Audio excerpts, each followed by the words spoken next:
You miss Red Bull? Can't have Nacin anymore? Boo to their sports teams or whatever? Yeah. Absolutely boo to their sports teams. Or was I? Red Bull. It often come under fire for printing fiction along with facts. Is it Picotti? It's Picotti, right? Picotti. Sounds like Chakotay from like Voyager. That way. I like it more that way, but it's probably Picotti, right? Gets around this by stating in every issue that all of its articles are the hearsay that it's fit to print. At one point, Picotti ran an article about Cicely Sanchez, an author she claims to have written an unread book about Guy Hudson. The article was not even the main focus of the issue, yet the magazine was threatened legally by the Roottree Corporation. That particular issue, the Big Sass Sea Bass issue, was pulled from shelves. It has now become a collector's item, especially amongst conspiracy theorists attempting to figure out what the Roottree company was hiding. You find a recently finished online auction that listed a copy at over $1,000, though nobody bid. Can I buy it? Big Sass Sea Bass is a talking fish that sits on a fake mount on your war. When you press the button and speak into it, it mimics your voice and then insults you. Many people consider it a ripoff of a more popular wall-mounted communication-based fish decoration, but the packaging makes it clear that this one does not sing. Instead, what the advertisements say set Big Sass Sea Bass apart from its competitors is a sardonic and sarcastic wit that will leave you reeling with laughter. It's oceans of fun for the whole family. You'll be hooked on the Big Sassy Bass. The words reeling, oceans, and hooked are conveniently bolded to ensure you recognize how clever the copywriter was. Yes, absolutely. Recently, it appeared on the cover of Picotti magazine in the same issue that a Roottree-related article appeared. That issue was removed from stores after the Roottree sued the magazine. The issue has become a collector's item and ripe for conspiracy theories about what the Rootrees were trying to keep from people. Did I get a copy of the magazine or not? Because I need one. I got nothing. Where do I get one? Go buy it. I have so much money.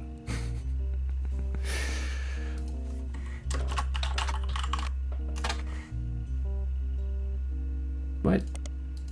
Oh, I didn't. Okay. Okay, I can't look for it like that. I wanna buy it.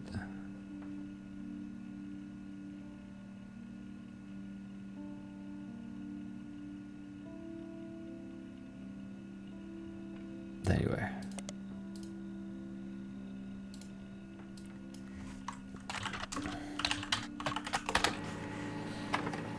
Okay. In an issue that focused on a talking toy fish and the demonic messages supposedly said as the batteries ran low. Of course, yeah, that sounds right. Picotti had an article about a cancelled book by Cicely Sanchez. The book's subject was Guy Hudson, and the issue was said to contain pictures that Cicely did not have the rights to publish. Because of the pictures, this issue was pulled from store shelves, making it the subject of some conspiracies and an instant collector's item. Due to this recall, the version found in these archives is incomplete. I need the full one.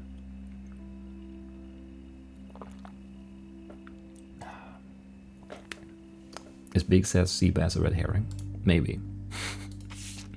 It is very red.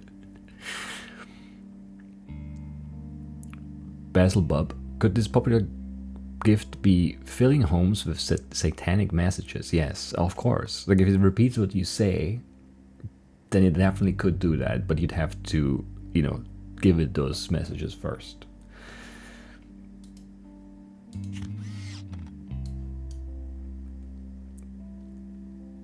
Plus, this utensil that will help you lose 50 pounds. A utensil that helps you lose 50 pounds, like a really sharp knife, and you just cut off like 50 pounds worth of your, limbs. That will work, I think. Anyway, this was the issue of Picotti magazine that contained an article about Cicely Sanchez. The story concerned an unreleased book she had written about Guy Hudson. It seems that it used photos of Guy that Cicely did not own the rights to publish. Unfortunately, the magazine was issued a cease and desist by the Roottree lawyers. The magazine was pulled from shelves, and the version you found in your periodical search had the relevant pages removed, rendering this magazine useless. Unless you want to read about a potentially demonic fish toy. But there are 8 things here. How are there 8 things here?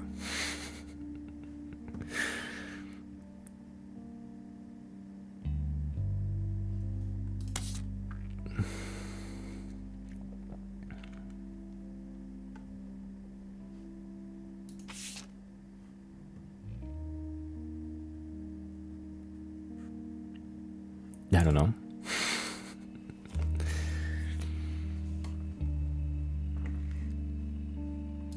How about the Red Bull article? I want to read it. Oh, man.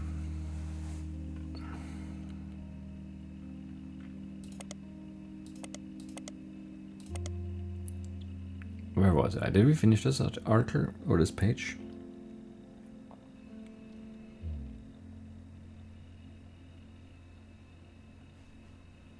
I need those pictures.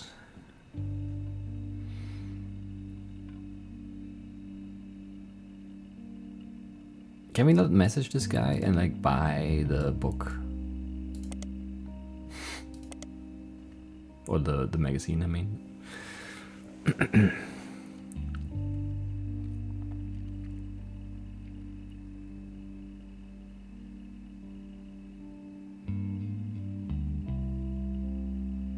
I don't know where we go for conspiracy theories.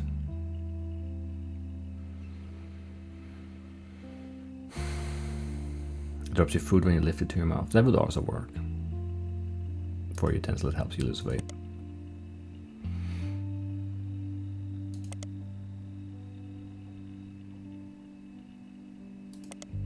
Man. Okay, ruby spreads.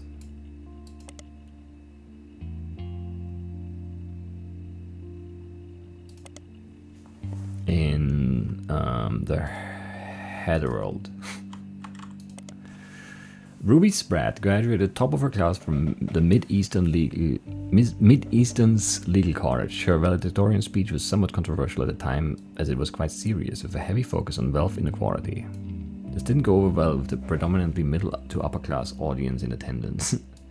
The editor of the Herald at the time said, Ruby, unsatisfied by simply earning her place at Mid-Eastern with a full scholarship, went on to earn a captive audience of her peers with a perfect GPA.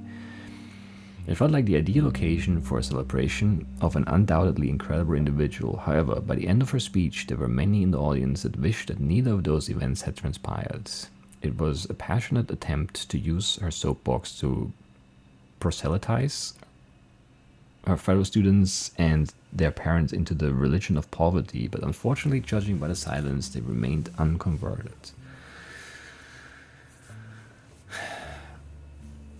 Is this all just like a dead end? Because it could be so good, but like, yeah. I mean, there's the red herring there. But it does say it has 8 things. It feels like none of this goes anywhere, even though it also feels like it should.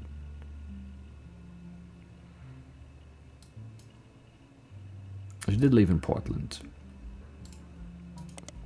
Ruby Spratt was featured in the Portland Telegraph when she was in high school in an article called Local Teen Making Change for Foster Care System. According to the article, Ruby Spratt grew up in the foster care system, but was apparently the valedictorian of her school and was a Girl Scout who, at the time of the article, was earning her Gold Award. What's a Gold Award for Girl Scout? I'm not familiar with Girl Scout or Boy Scout stuff for that matter. This, other than the cookies, that's all I know about, and I also only know about them in theory. This required a project to help the community, and Ruby chose to raise money to build a fountain she called Foster Fountain. So you have to do something that helps the community to get your Gold Award in the Girl Scouts or something. The equivalent of an Eagle Scout project in Boy Scouts, a big service project. Okay. I think, I don't know, does it exist over here? It might, kinda, but like it's not, I don't know anyone who's been in like the Boy Scouts or Girl Scouts, so I don't know. It might not exist at all.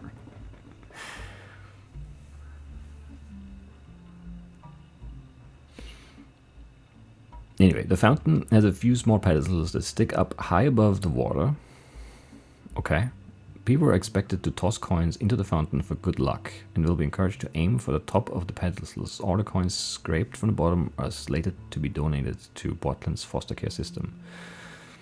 The coalition of local businesses that sponsor the fountain have committed to matching any of the donations that successfully land on the targets. That's kind of nice, I guess.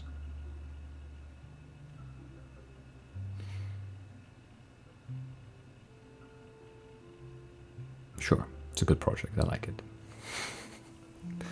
Like how this game plays with the gamer. Yeah, it's fun. Build on yours or your gold award project. Went to France with your cookie money instead. Nice. Why not? Why not?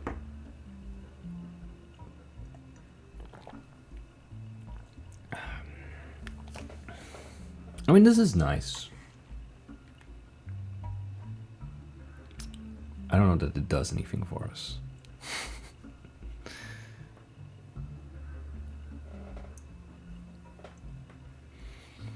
But sure. There's no other lead here. Because like the name of the article, we're reading the article, so that like doesn't make sense. Gold award, we should, you know, that's not anything worth looking up here.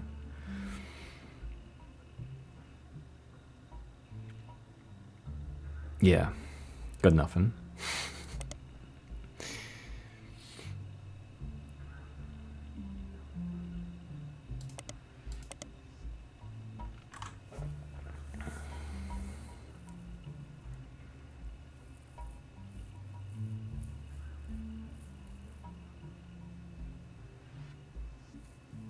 Yeah, got nothing, no. It's a shame. This is... Do we know where Sicily is from?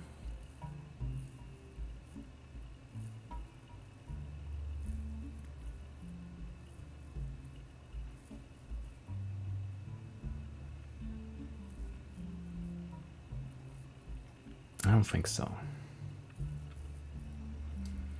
Could she be in any of the other periodicals? Not really.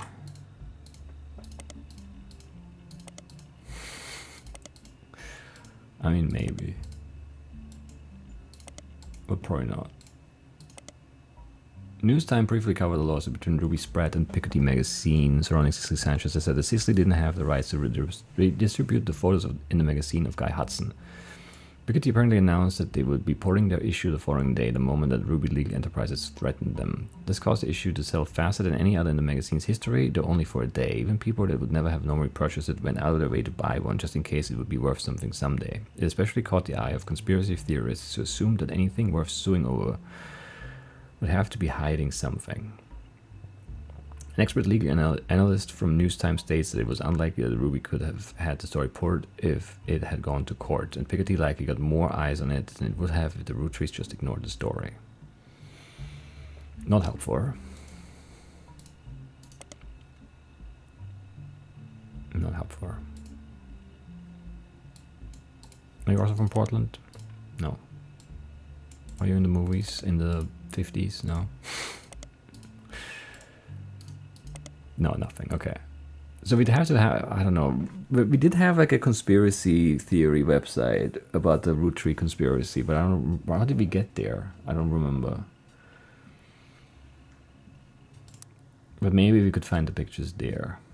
It was like, was it one of the, was it a Rafferty thing?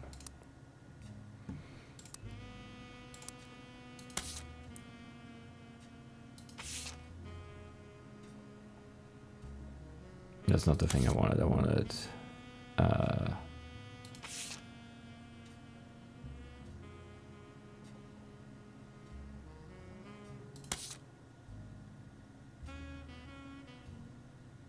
what I wanted to remind us. There we go.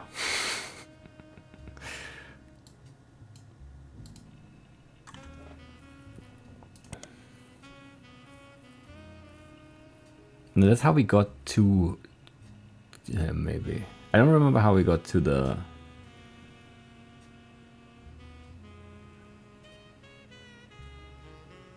to the conspiracy stuff. It was before we found this.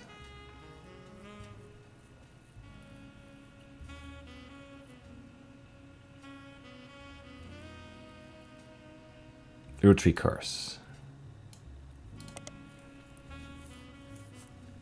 Okay. During your initial search, you came across Thomas Overwood's conspiracy page about the Rootrees. 8 months later, the page still exists and is thriving. The visitor counter has reached 7 digits. Many older articles have been replaced. It seems that the recent uprising in Roottree news has left Thomas Overwood with a constant stream of events to base new theories on.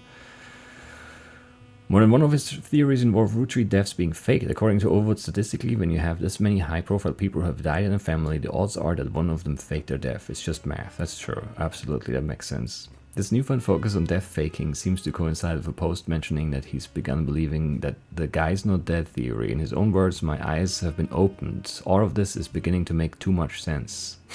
One of his posts details the belief that Ron Roottree is still in charge. Quinn Rootree's death was faked and that Clark is only there to throw people off. Apparently this allowed Ron to travel to France to develop their new candy recipe in secret. Now it's about the rapper 5Ps. He can't possibly be a Roottree. One of his album songs when he was performing under the devil name... What?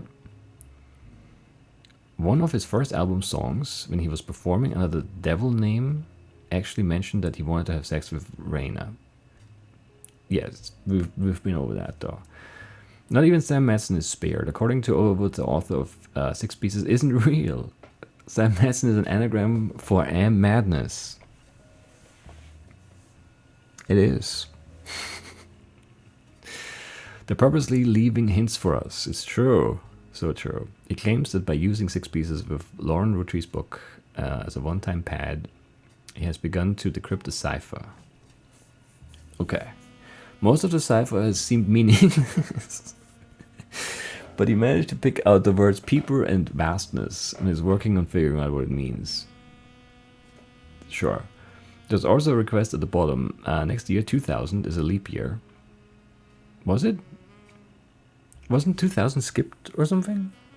I don't remember. And Overwood is looking for funds and volunteers to catch the Rootrees red-handed in Operation RT-29.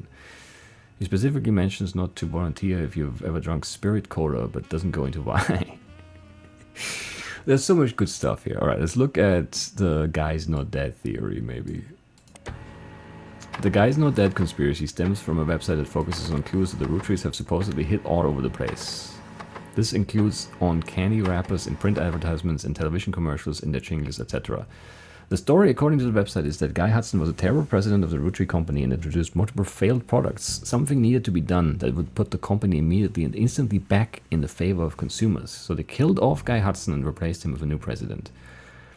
This move immediately garnered sympathy and the company recovered the next year, more popular than ever. The next president stayed much further out of the limelight, and some people even theorized that he was simply Guy Hudson in an elaborate disguise, which is why he stopped appearing in public. The people who run the site are asking for help. Yes, they should ask for help. They're certain that there's a clue to all of this that accidentally leaked in a banned article from the magazine Piketty. On their page is a scan of the magazine's cover, the interview with Cicely Sanchez about Guy Hudson, and some photos. You add them to your evidence. Nice. But there's more stuff. I want to look at... I don't know. Is there more on Operation RT-29? No, it has not been updated, okay. Yeah, the claim that due to a loophole in the calendar, it's possible to get away with nearly any crime on a leap day as long as it isn't discovered until after the day is over. And that every 4 years on a leap year, the Roottree Company hosts a meeting with foreign agents to conspire to poison our children. Nice, yes, I remember that. Nothing new on that. Well, how about Spirit Cola? Spirit Cola is a carbonated drink only found in the southern US. It comes in various flavors, including lemon, lime, and cherry. None of this seems to have anything to do with the Rootrees, but it's good to know. I've never had Spirit Cola. If you look for Thomas Overwood, it's just going to be this page again, right? Yeah.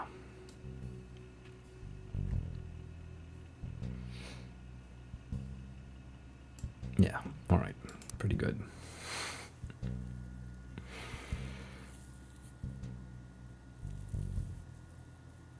There was a conspiracy side. Yes. I didn't remember how to get to it anymore. Yeah, but it was the other way around. I remember that it was related to Rafferty, to Chris Rafferty, but I thought, yeah, we got from Chris to the conspiracy, but it's the other way around.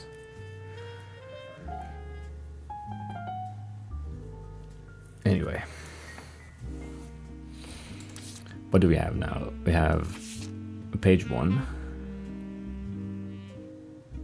Page 2. Anyway, okay. This is an interview with Cicely Sanchez, an author. She was hired to write a book about Guy Hudson. You claim to have been paid a significant amount to write a book about one of the Roottrees, Guy Hudson. He was president for a short period at the end of the 70s, right?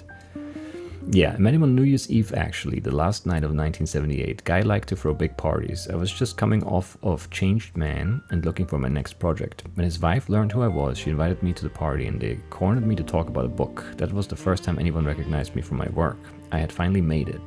The book they asked me to write sounded great, but then none of the stuff that made him interesting was allowed to stay. Chop, chop, snip, snip. Anything with even the slightest threat to Guy's image ended up gonzo.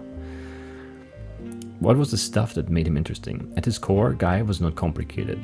In fact, I think I could boil him down to two traits. First, he wanted to be seen as the second coming of the great Elias Roottree, and second, he'd never be satisfied living the life needed to be seen that way. He had his fortune and good looks, and he really liked to exploit that to pick up women. But he couldn't let anyone else know, so it cost him a lot to cover it up. That was the only interesting aspect of Guy. He was James Bond trying to convince people he was Mr. Rogers, I guess. I don't know. Kinda, I guess. Sure. I mean, Bond is doing more than picking up women, and he also is not covering up that usually, but yeah, okay. Mr. Rogers, really? Maybe that's not the best metaphor, but Elias Roottree was boring as all hell and all about family, but it's also not true. Guy did everything he could to be seen that way. After I submitted my first draft, he sent me this garbage book, The Roottree Legacy, with Elias on the cover. The last time he and I met, he had even switched out his orange suits for the same green ones Elias wore. And remember fancy flavors? Guy knew that part of Elias' legacy was the 5-piece flavors, so that's what Guy tried to do too. Caviar was a disaster here, but it was actually somewhat popular in Brazil for whatever reason. In Christmas 1979, he went to Brazil to open the Roottree Brazil factory. Guy was always hopping around the world trying to recreate that success. In Christmas is just not right. So how come the book never came out? It's complicated. I had an out in my contract. Surprisingly, Guy signed the contract my lawyers wrote without running it by anybody in his legal department. I could pull my name off the book at any time, but Guy still got the content. After I left, it probably got a lot harder to convince any real publisher to give it their time. Okay. Definitely have to look up Roottree Brazil. We should have done that already, just based on the fact that they went there anyway. He was the president, right? Do we know why he never released it himself? If I had to guess, his family very wisely put a stop to it. Mid-1981, months after I had already moved on, he called me back and showed me a final draft. Do you know how expensive it is to publish one copy of a book? It had my name on it in big, shiny, embossed letters. Like all problems in his life, throwing money at me was his attempt to win me back. But it had half the page count and the narrative was torn to bits. No thanks. The dinner was good. Imported steak that likely cost as much as a month of my mortgage, and we all got pretty drunk. Who's VR? He sent his mistress, Susie something,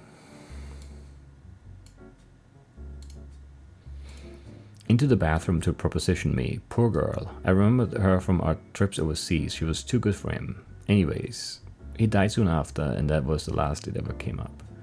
What can you tell us about the family? Any insight into the scandals from the recent book by Sam Madsen? Actually, I haven't read it. Just skimmed the sections on Guy to see why people were suddenly calling me up to ask about the man. I say she did well for what she had to work with. She only had rumors, whereas I spent time tailing him. Sometimes he knew, sometimes he didn't. He invited me to join them when dealing with Roottree Brazil, but I actually had people on him when he went to Australia, France, and China too. When he met with someone, I'd figure out who they were and how they were involved. Doubly so if the meeting happened when he didn't want me to be around. Despite his best efforts, I got the whole truth, including things even his family never knew. For example, the daughter of his business partner in Australia, I think her name was Robin. He and she definitely spent a few nights together.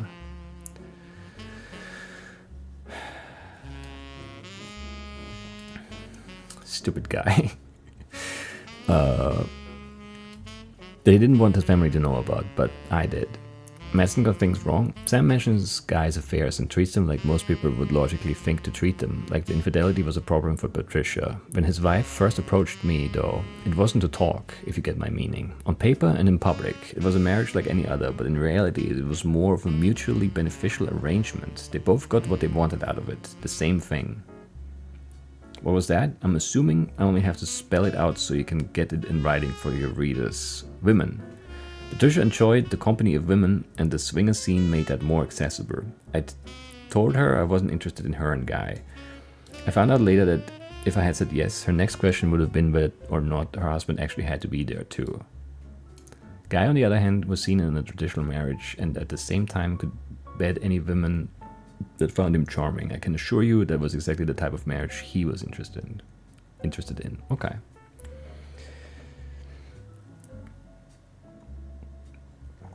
I don't know. I mean, it doesn't make the whole thing much better, I guess.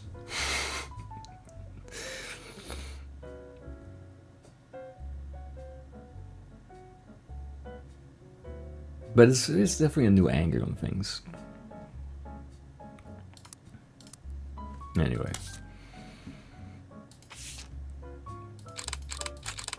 This photo of the first is the first from a magazine interview, yes, with Cicely Sanchez and Piketty. The issue of Piketty magazine that it came from was pulled from the shelves, but he managed to find it online. Piketty does not label its individual photos. Both photos were instead under the shared label. Cicely was provided these photos by the Roottree Company for use in her book. In the background of the photo, there's a Christmas tree.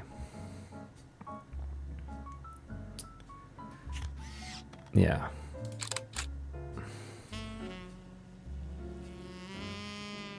I mean, this is Guy, obviously, having some... it's very orange, though. It's like almost too orange to be like a whiskey. Looks more like a Campari or something, maybe.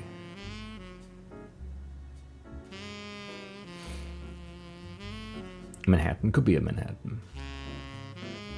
I have no idea who this guy is.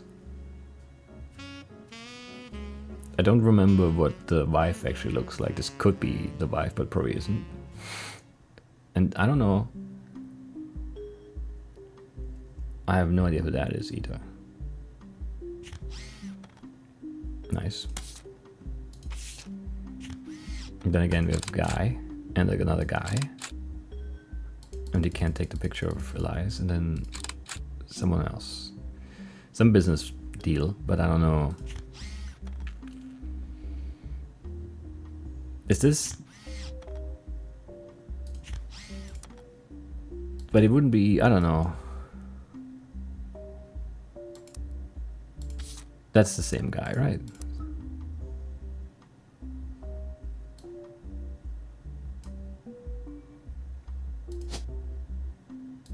That has to be the same guy.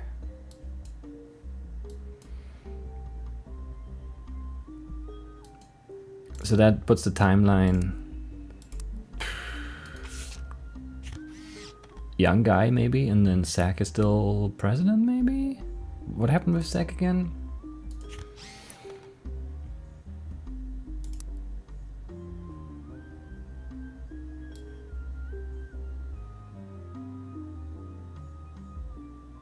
Anyway.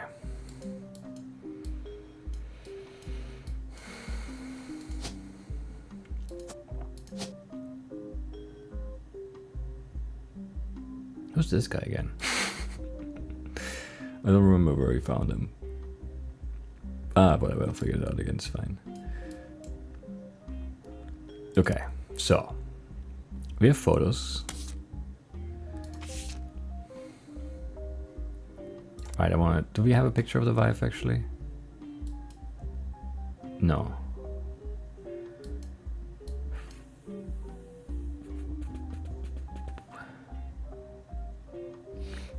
That's a shame.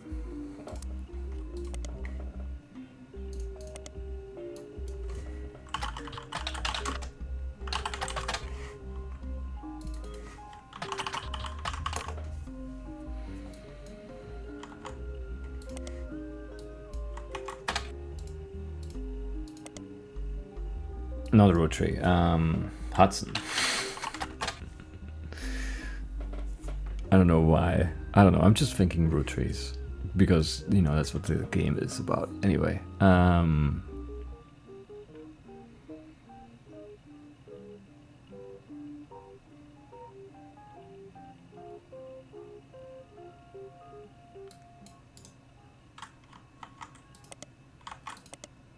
Yeah, nothing.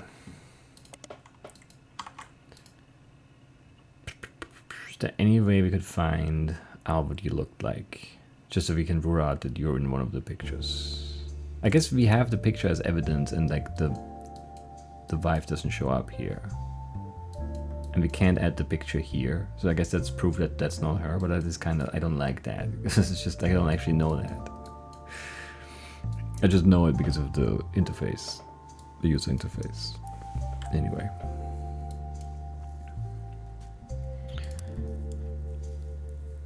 Right, but this could be obviously at the Christmas thing. Wait,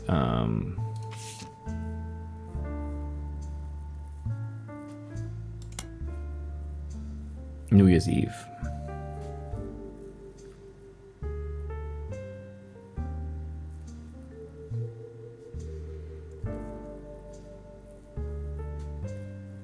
I don't know.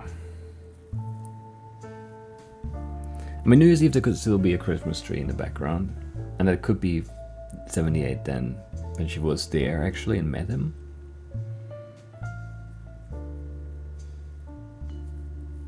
Anyway, let's look for...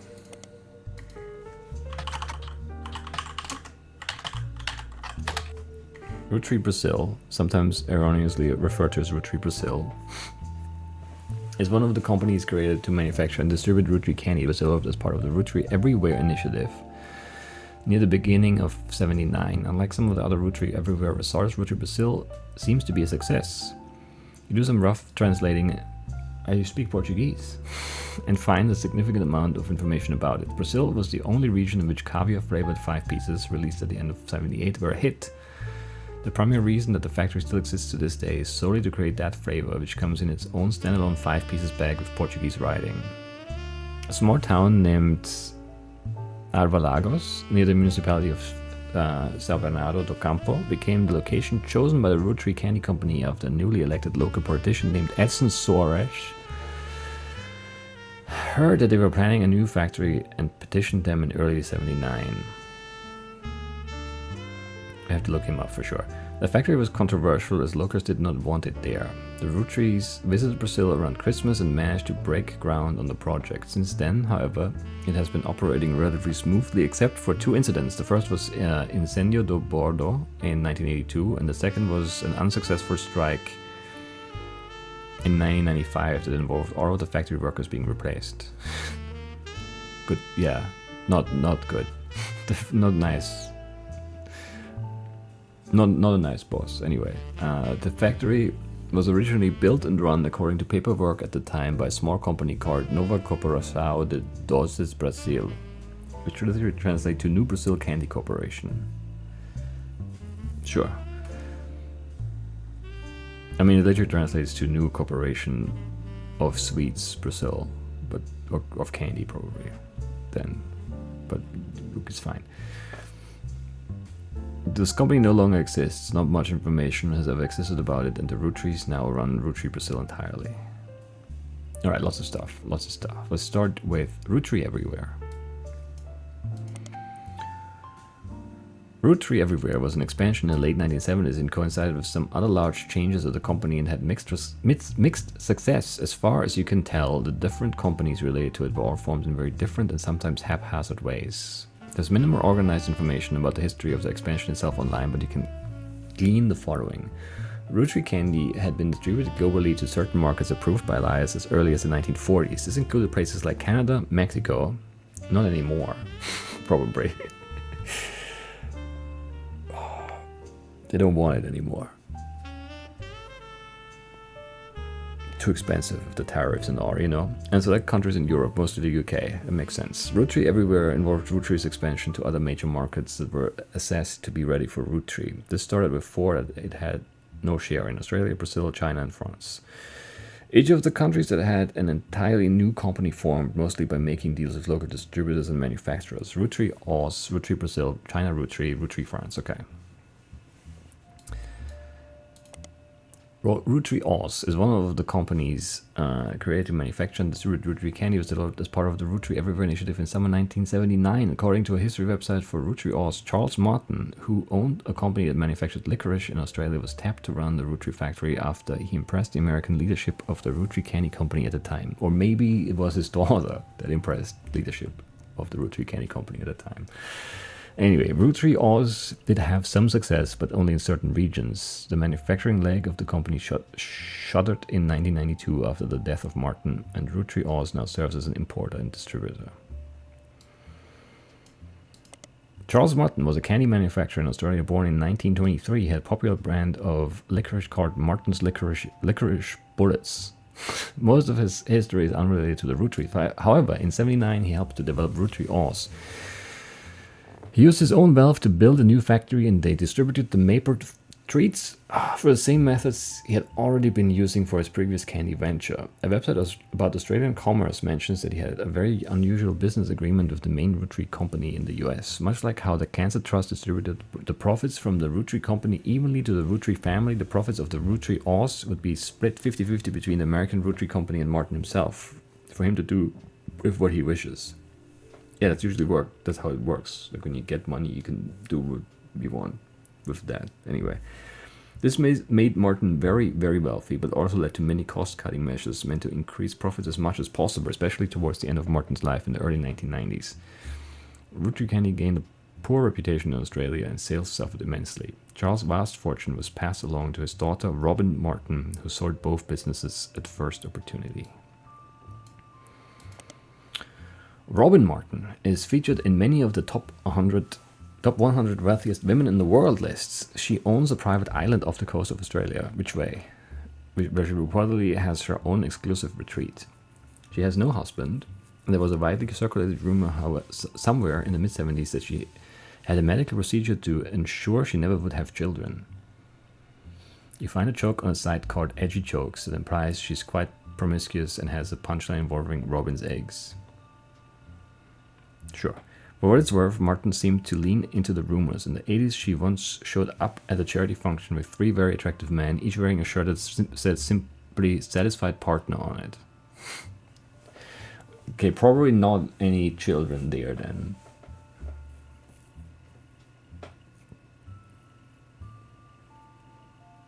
But maybe, who knows? But probably not.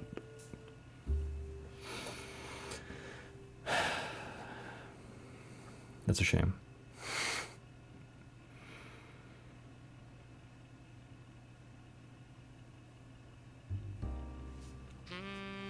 Can we look up edgy jokes? Besides the jokes about Robin's eggs, there's a lot of jokes about the band U2 for whatever reason. And it's like one of the biggest bands in the world, so I guess it makes sense. Give me the top 100 wealthiest women in the world, please. Why? I want the full list.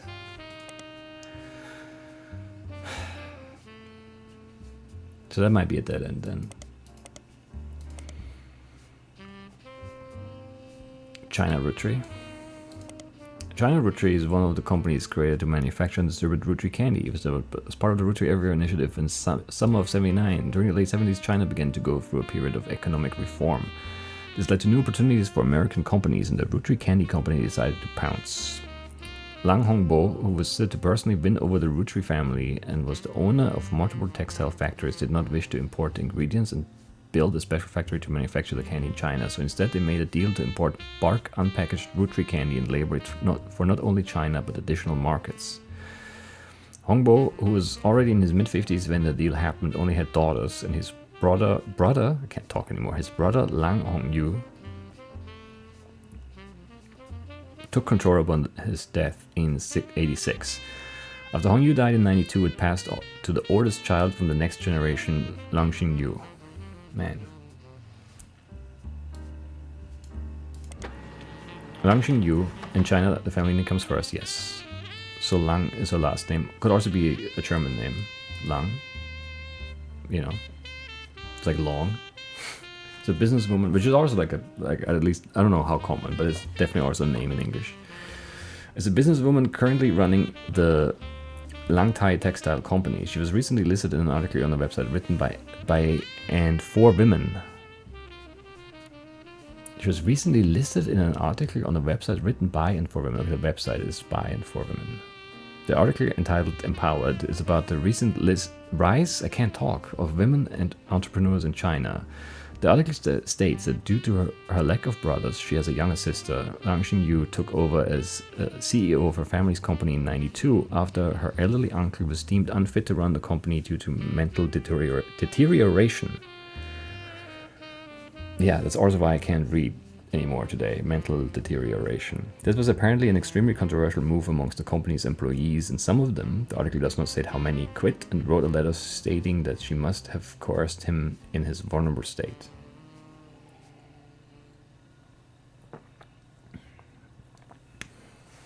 The Edge is the guitarist, right? Of U2. Pretty sure. Reading well is overrated. That's good to hear. Oh, there's more. Since then, the company has been performing well. Her nephew, who is currently her second in command, is expected to take over when she retires. In the meantime, the board's stance has been a twist on a popular proverb. The article roughly translates it as, someone that has proven they can do something well can do it 100 times well. A unproven leader could doom us all. It's fair. The article also offhandedly mentions that Xingyu was an early adopter of IVF and helped her sister have a child. Okay. There's an unsourced picture of Xingyu in the article. It says that it's from 1992 when she took over. She was 45 at the time. It has been added to the evidence.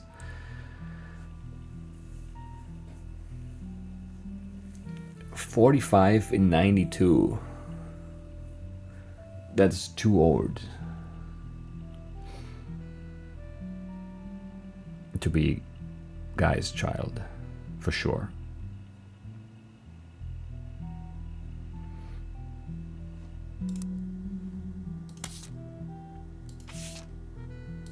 But we can take a picture of you, so you're somehow related.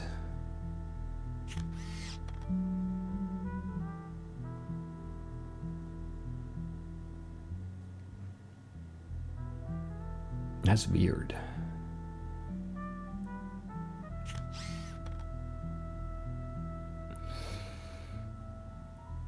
Could be his mistress, yes. But then we'd have to have... Does she have a child? Did it mention that? It just mentioned that her... No, it goes like her nephew is the second in command and she helped her sister have...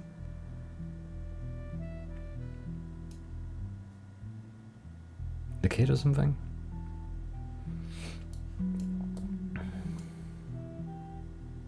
Because we only care about the affairs where we have offspring. Which is also why I think Robin is like a dead end, because she appears to have no children anyway.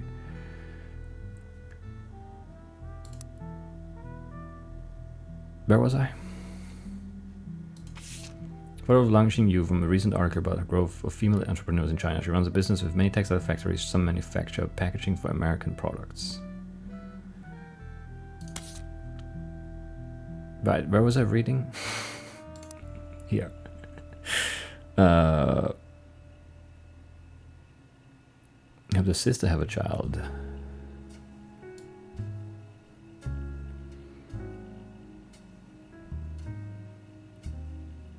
Yeah, no brothers. She's a younger sister. Elderly uncle.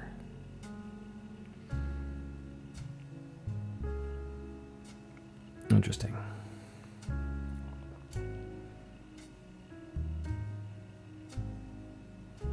But I mean, if she was an adopter of IVF, then I don't know, okay. But like...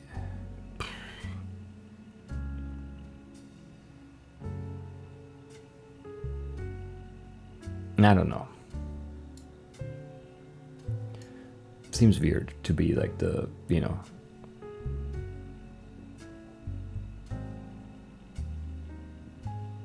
That would be weird, I think. Anyway.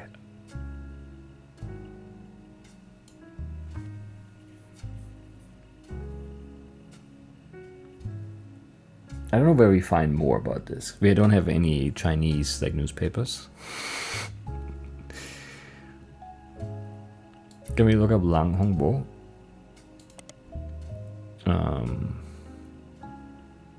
You come across a website for the Lang Thai Textile Corporation, which is a company that has helped expand Rootrees products to China since the late 70s. The company seems very accomplished. The site has quotes from many different reporters and news articles listed on it in nearly every language. It's also mentioned quite often on websites about Chinese businesses, but those mentions are company focused and not people focused and don't offer any information useful to your investigation. The page contains a very rudimentary leadership timeline with names that prove that the company has been in the Lang family for a long time. It kind of looks like a family tree. It goes back at least 250 years in some form or another. During the period where they began the Roottree deal, Lang Hongbo in China, the family name, yes, was the CEO. He died before the internet was widespread, so there's not much out there other than his name on this website. His younger brother Lang Hongyu is featured on the history section directly following him. This also seems to be the only mention of the man.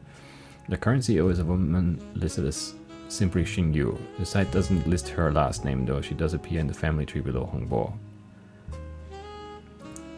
We've already had, I don't know. Lang Thai has a few American logos on its page. One is the Roottree logo, another is Tranquils, and the third is Piece of Asia. Alright, definitely have to look up Tranquils. It seems Tranquils is a play on tranquil and quilts. That seems to be the case, yes. The name is ironic considering they're the loudest quilts you've ever seen. The main quilt featured on their website is a flaming unicorn soaring through space with peace symbols all around it. Can we have a picture? Why is there no picture? Although they were listed on the website for the Lang Thai Textile Company, they don't seem to have much of a connection. It appears that they import cloth. And then I also need the Piece of Asia company. Piece of Asia is the American arm of Lang Thai, located in Pittsburgh, Pennsylvania. I was going to ask which Pittsburgh, but it's the one in Pennsylvania. According to their site, the Thai in Lang Thai translates to peaceful, so they chose their name in America to match. In American, yes. There are a lot of other companies listed here, too many to investigate, as very few of them seem to have any relevance. It seems Piece of Asia is nearly as accomplished as Lang Thai. They offer fabrics and clothes. At wholesale prices, you don't spot anything out of the ordinary. The business is said to be owned by husband and wife Cherry and Linda Han. The Chinese names are listed too, and from using an online translator, it seems that Cherry is Han Junwei and Linda is Lang Xingyao. Sure. Sure. Anyway. Helping your sister have a child and giving your sister your love child to save face could be the same thing. Could be the same thing. Hello, Silverfish. Detectiving is, I don't know. I feel like I'm treading water mostly. But we're finding things. We're finding things.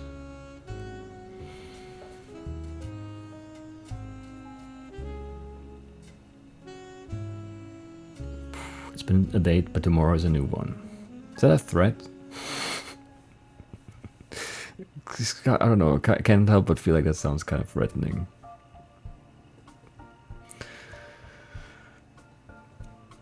Anyway, let's look up Lang Xingyao or Linda Han or whatever. Why are their names so weird?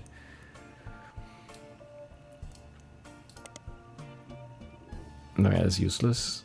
Linda Han, maybe? Terry Linda and Mark Han appeared recently on a website called Focus on Philanthropy.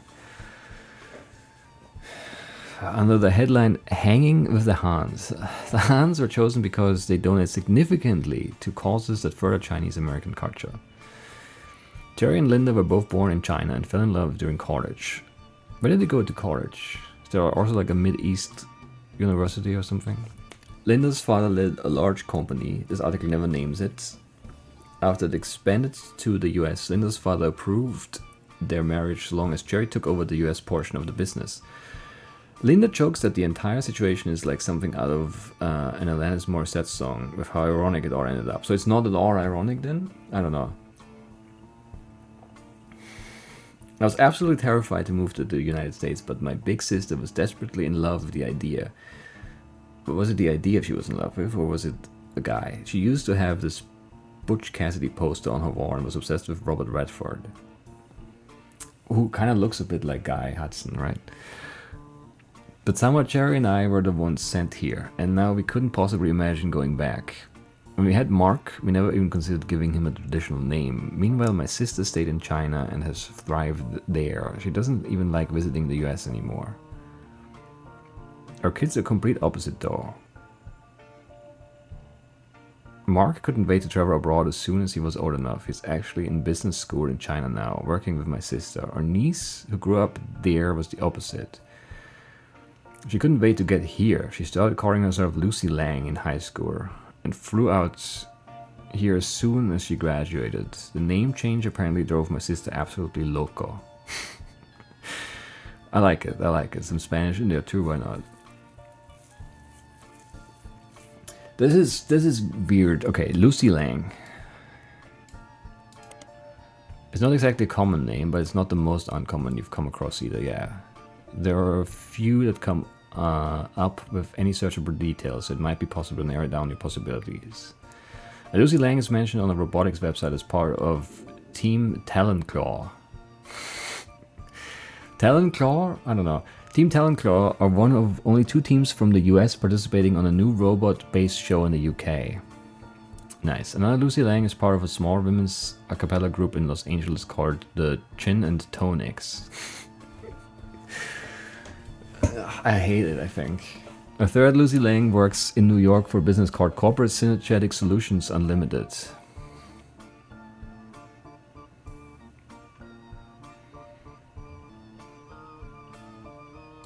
Team Talon-Claw.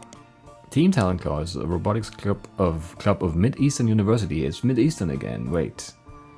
The robot, also named Talon-Claw, has been selected for appearance on the 2nd season of a British television show focused on robot fighting. A small blurb mentions that robot fighting leagues have existed for a few years, but there have been recent moves to televise it. Talon-Claw was one of 2 teams selected from the US.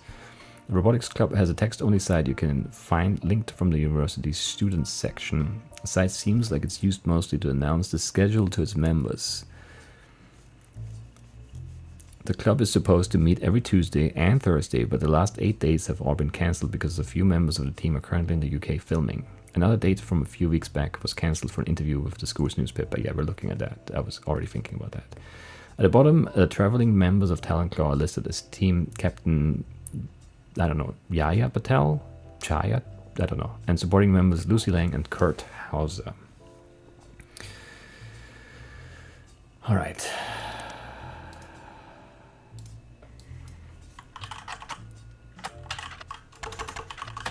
Talon-Claw. The Heatherworld has a story about the school's robotic team, Team Talon-Claw. It lists 3 student members and talks a bit about each of their history, including their interest in robotics. The only one that catches your attention is Lucy Lang. She grew up in China as Min Lang, but came to the US specifically to attend university. She says she grew up around factory-scale machines that assembled products that would be shipped all over the world, and the moving parts and automation fascinated her. However, as she has progressed through her major, she has become obsessed with smaller, more powerful hydraulics, such as the mechanisms that closes Talon-Claw's weapon. In addition to robotics, she loves linguistics. One of her hobbies since coming to the States has been collecting accents. In her spare time, she practices not only removing any trace of her native inflection. That's so hard to do, though. I mean, I don't know. It's probably easier if you live in a place that speaks the language you're trying to remove the accent from, but still, I don't know. But also quickly switching between multiple different regional accents. She feels her personal best is Southern Belle, but her favorite is the Valley Girl due to its use in popular culture. The article has a picture now in your evidence. I was kind of hoping she'd have like red hair.